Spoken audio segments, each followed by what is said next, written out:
Look at something red. Anything nearby. A tomato, a stop sign, a red shirt, whatever you can find. The redness you perceive feels like a property of the object, as real and fundamental as its shape or its size, as concrete as its physical existence. But here's the truth, the uncomfortable, mind-bending truth that took me years to fully accept. There's no such thing as red, or blue, or green, or any color at all. In the physical world, outside your head, outside any conscious mind, there are only electromagnetic waves of different frequencies, oscillating fields, numbers, wavelengths measured in nanometers. Color is not a property of light. It's not a property of objects. It's not out there in the world waiting to be discovered. Color is a fabrication, a useful fiction your brain invents to help you navigate the world and distinguish between different wavelengths of electromagnetic radiation. And once you understand how deep this fabrication goes, how completely and systematically your brain is lying to you about what you're perceiving, you'll never trust your eyes the same way again. Let me show you exactly what I mean. Light is electromagnetic radiation, oscillating electric and magnetic fields propagating through space at roughly 300 million meters per second in vacuum. Different frequencies of oscillation correspond to what we conventionally call different colors. But the light itself, the electromagnetic wave traveling through space, has no color. It's just waves, fields, oscillating at different rates. What we call red light has a wavelength around 700 nanometers. What we call blue light has a wavelength around 450 nanometers. What we call green sits somewhere in between, around 550 nanometers. But nowhere in the electromagnetic wave itself is there any property called redness or blueness or greenness. Those qualities, those experiences, don't exist in the physical world. They exist only in conscious perception, only in minds. An electromagnetic wave at 700 nanometers doesn't know it's red. It doesn't carry redness with it as some kind of intrinsic property. It's just an oscillation in the electromagnetic field with a particular frequency that happens to be detectable by human photoreceptors. The redness is something your brain adds later, after the fact, when it processes signals from your eyes. It's an interpretation, a label, a quale invented to represent that particular frequency. Think about radio waves for a moment. Consider them carefully. They're electromagnetic radiation, just like visible light, physically identical in every way. The same fundamental phenomenon described by the same Maxwell equations, just with much longer wavelengths, measured in meters instead of nanometers. Radio waves don't have color. We don't perceive them at all. They pass through your body right now, carrying radio signals, television broadcasts, Wi-Fi data, and you feel absolutely nothing. But they're the same thing as light. Same physics, same mathematics, same underlying reality. If your eyes could detect radio frequencies, if evolution had given you photoreceptors sensitive to meter-long wavelengths instead of nanometer wavelengths, your brain would probably invent some completely new quality to represent them, some new dimension of sensory experience.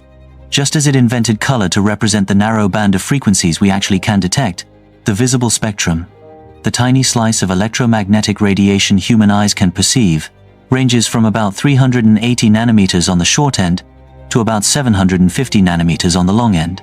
That's it. That's all we get access to. Below 380 nanometers is ultraviolet, then X-rays, then gamma rays.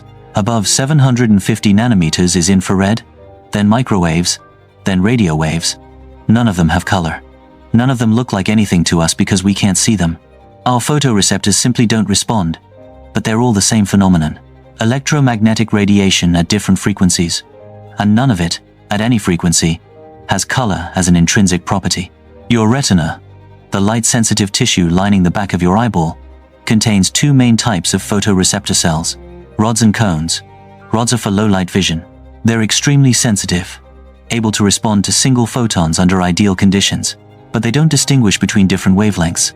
They just detect light or no light, brightness or darkness. That's why everything looks gray and colorless in very dim lighting. Your rods are working, but your cones aren't getting enough signal to activate. Cones are for color, vision, and fine detail. And here's where it gets interesting. Here's where the construction begins. You have three types of cone cells. Just three. Only three different varieties of photoreceptor for color vision. Each type contains a different photopigment protein, called an opsin, that responds preferentially to different ranges of wavelengths. L cones, the so-called long wavelength cones, respond most strongly to light around 560 nanometers. That's actually in what we'd call the yellow-green part of the spectrum. M cones, medium wavelength cones, respond most strongly to light around 530 nanometers, also in the green range. S cones, short wavelength cones, respond most strongly to light around 420 nanometers, what we'd call blue or violet. Notice something important and strange here.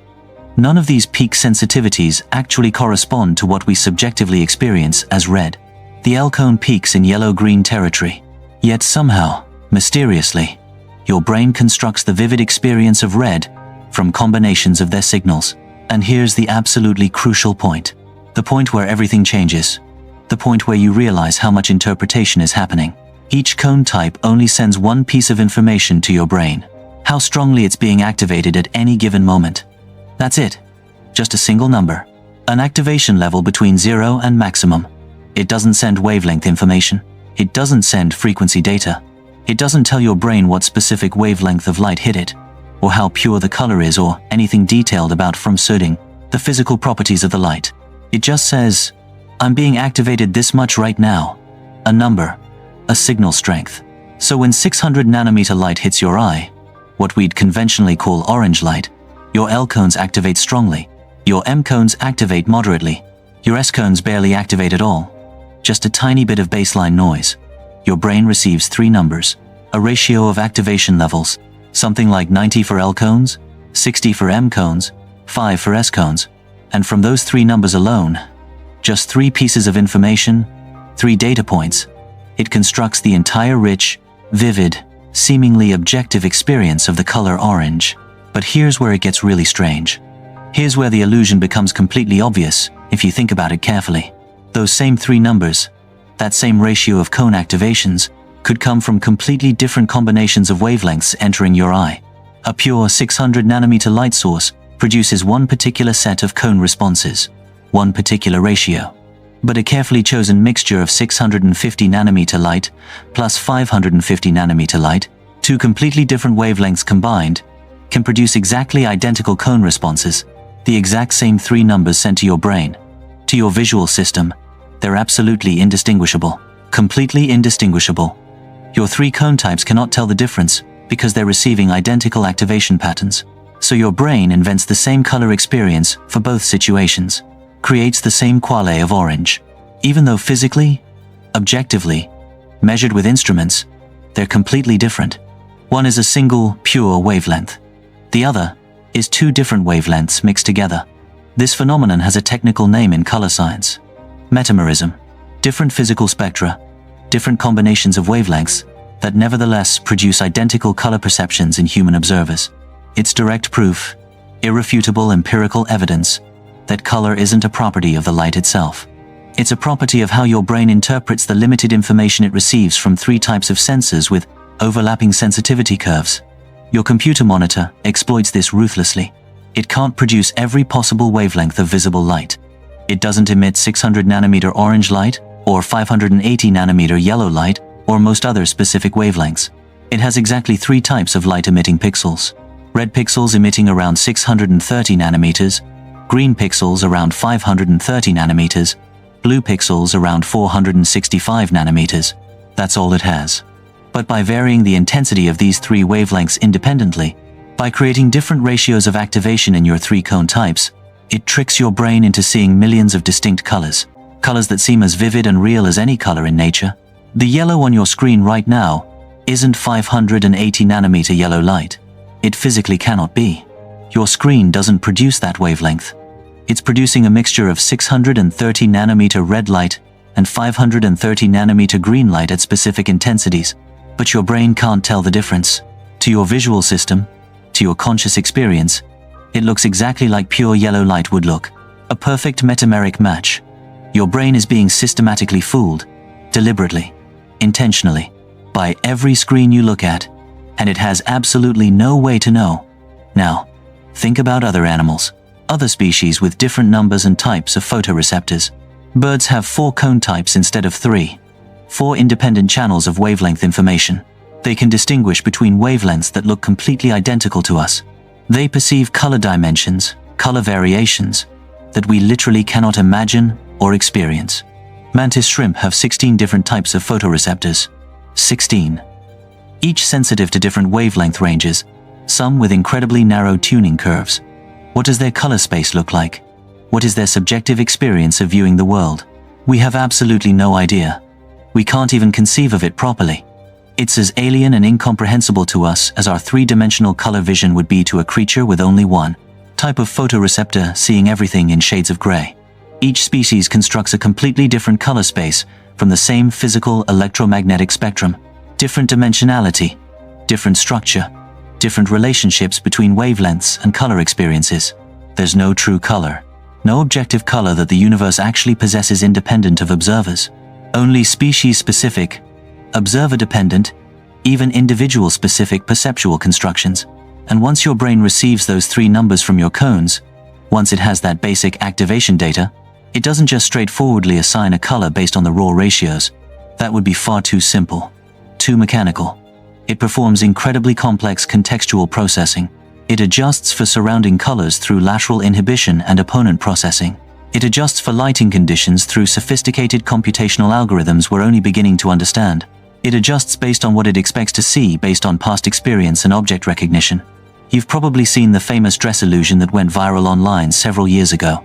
The photograph of a dress that some people see as blue and black, while others see as white and gold. The physical light reaching both people's eyes from their screens is absolutely identical. Exactly the same wavelengths, the same photon distribution, the same electromagnetic radiation, but their brains make different assumptions about the illumination in the original photograph, about whether the dress is in shadow with bluish daylight, or in bright light with yellowish artificial illumination. And based on those different assumptions, they construct completely different color experiences from identical retinal input. Neither person is wrong. Neither is seeing the true color of the dress. Because there is no true color. There's only interpretation, construction, educated guessing by a brain trying to infer objective surface properties from ambiguous photographic information. Color constancy is another dramatic example of this active construction process. And it's even more striking when you examine it carefully. Look at a banana. First in bright sunlight outdoors. Then take it indoors under artificial incandescent lighting. Then look at it again during a sunset. The banana appears yellow in all three viewing conditions. The same yellow, roughly the same color. Your brain tells you it's the same color banana, with the same surface properties, but the actual wavelengths reflecting off the banana's surface and entering your eye change dramatically between these conditions.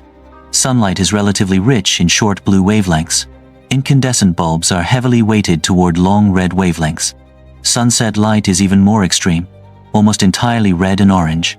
The physical light bouncing off the banana and stimulating your photoreceptors is completely different in these three situations. Different spectral composition, different wavelength distribution, different cone activation patterns. But your brain compensates. It performs a sophisticated computation. It estimates the illumination spectrum. It subtracts out what it thinks is due to the light source, and it maintains a stable perception of what it infers to be the banana's intrinsic surface reflectance properties.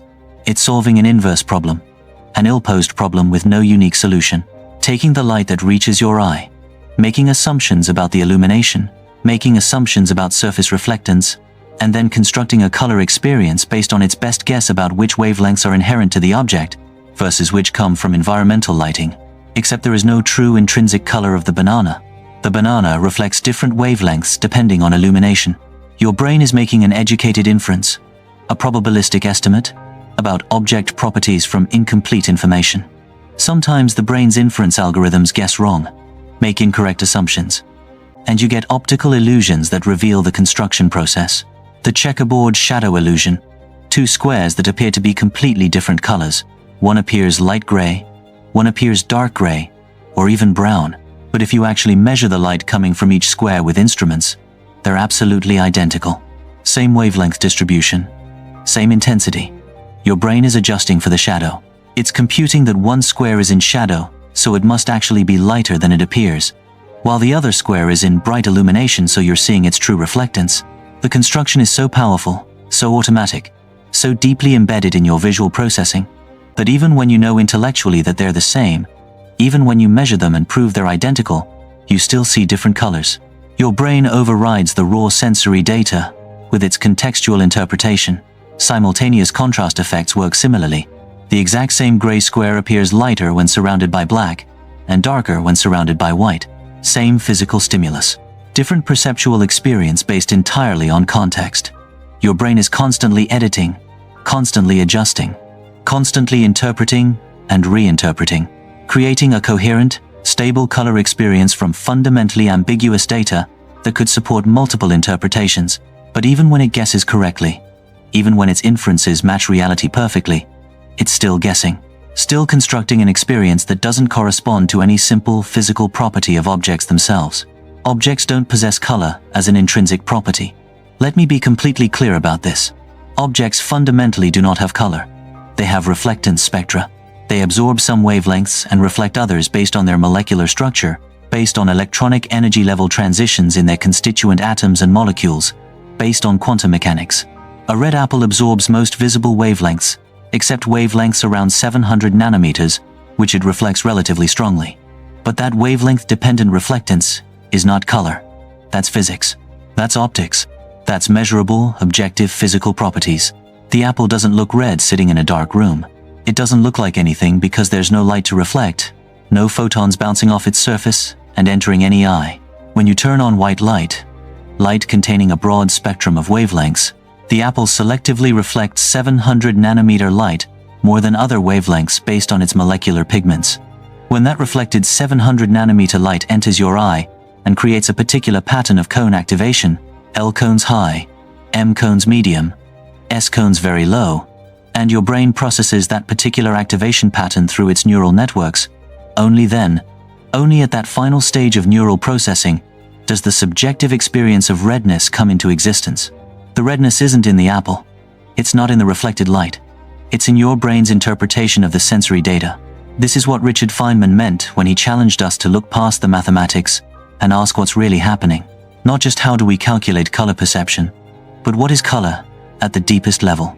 And the answer, uncomfortable as it is that color is a construction, a label, a quale with no direct counterpart in external physical reality.